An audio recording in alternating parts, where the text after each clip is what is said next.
সাধারণকালের ২৮তম রবিবারে আপনাদের সবাইকে অনেক অনেক শুভেচ্ছা ও অভিনন্দন জানাচ্ছি।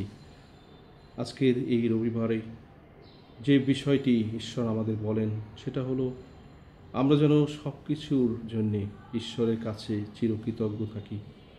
বিশেষভাবে প্রতিদিন অনেক কিছুই আমরা ঈশ্বরের কাছ থেকে পেয়ে থাকি।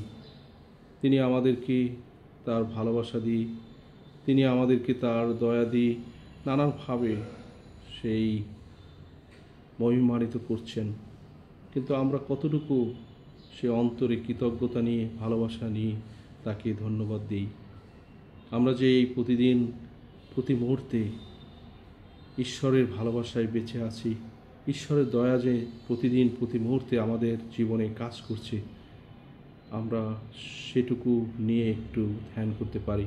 বিশেষভাবে আজকের যে বাণী পাঠগুলো আমরা যদি যথাযথভাবে সেই ধ্যান করি এবং চিন্তা করি তাহলে দেখতে পাব।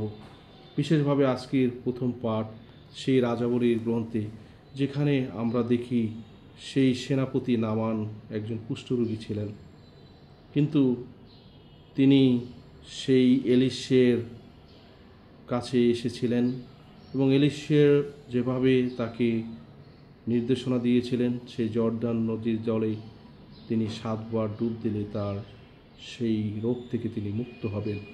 আর ঠিকই তিনি বিশ্বাস নিয়ে তিনি ঈশ্বরের মহিমা নিজ জীবনে প্রত্যক্ষ করেছিলেন। তাই তো তিনি ঈশ্বরকে সবার উপরে রেখে, ঈশ্বরের উপর বিশ্বাস স্থাপন করে তিনি একটা দৃষ্টান্ত আমাদের কাছে স্থাপন করলেন, যেন আমরাও সকল পরিস্থিতিতে, সকল কিছুতে যেন আমরা ঈশ্বরের উপর নির্ভর করে পথ চলতে পারি, ঈশ্বরের উপর বিশ্বাস আস্থা রেখে পথ চলতে পারি। তাই প্রবক্তা এলিশিও যেভাবে সেই সেনাপতি নামানকে ঈশ্বরের ভালোবাসা দেখিয়েছিলেন, ঠিক একইভাবে মণ্ডলী আজকে আমাকে আপনাকে সেই বিশ্বাসের পথে বা বিশ্বাসের মধ্য দিয়ে যে পরিত্রাণ পাওয়া যায় সে পথ দেখাচ্ছে। মণ্ডলীতে 7টি সাক্রামেন্ট, প্রত্যেকটি সাক্রামেন্ট ঈশ্বরের অনুগ্রহ ও কৃপা। বাপ্তিস্ম, পাপ স্বীকার, খ্রিস্টপ্রসাদ, হস্তার্পণ, বিবাহ, যাজক বরণ এবং রোগীলেপন, প্রত্যেকটি সাক্রামেন্ট প্রভু যীশু আমাদের জন্য দান করলেন এবং তিনি তার অনুগ্রহ কৃপা আমাদের উপর বর্ষণ করলেন, যাতে এই মণ্ডলীর 7টি পিলার, 7টি সাক্রামেন্টের মধ্য দিয়ে আমরা যেন ঈশ্বরের অনুগ্রহ কৃপা অনুভব করতে পারি। তাই আজকে দ্বিতীয় পাঠ সেই শিষ্য তিমোথীর কাছে সাধু পলের পত্রে আমরা দেখি সেই শিষ্য তিমোথীকে সাধু পল সেই নির্দেশনা দিয়েছেন, পথ দেখিয়েছেন, যেন শিষ্য তিমোথী সেই ঈশ্বরের বাণীর উপর বিশ্বাস করি যেন সামনের দিকে পথ চলে এবং তার উপর যে ঈশ্বরের কৃপা আশীর্বাদ বর্ষিত হয়েছে সে অনুযায়ী যেন সে নিজ জীবন পরিচালনা করতে পারে। আজকের মঙ্গল সমাচার খুবই সুন্দর একটি ঘটনা আমরা প্রত্যক্ষ করলাম। সেখানে দেখেছি যে কিভাবে সেই 10 জন কুষ্ঠরোগী প্রভু যিশুর দয়া পেয়েছে, তারা সুস্থ হয়ে উঠেছে, তারা ঈশ্বরের ভালোবাসা, ঈশ্বরের মহিমা তাদের জীবনে অনুভব করেছে। কিন্তু 10 জনের মধ্যে 9 জন তারা সেই ভিতরে ঈশ্বরের ভালোবাসা, ঈশ্বরের কৃপা আশীর্বাদ অনুগ্রহের জন্য ধন্যবাদ দিতে ভুলে গিয়েছে। কিন্তু একজন তিনি অনুভব করেছেন যে ঈশ্বর তিনিই মাত্র তাকে আরোগ্য দিয়েছেন এবং তিনিই তাকে বাঁচিয়ে রেখেছেন, তিনিই তাকে সুস্থ করেছেন। তাই তিনি ছুটে এসেছেন ঈশ্বরকে ধন্যবাদ দিতে, ঈশ্বরকে কৃতজ্ঞতা জানাতে।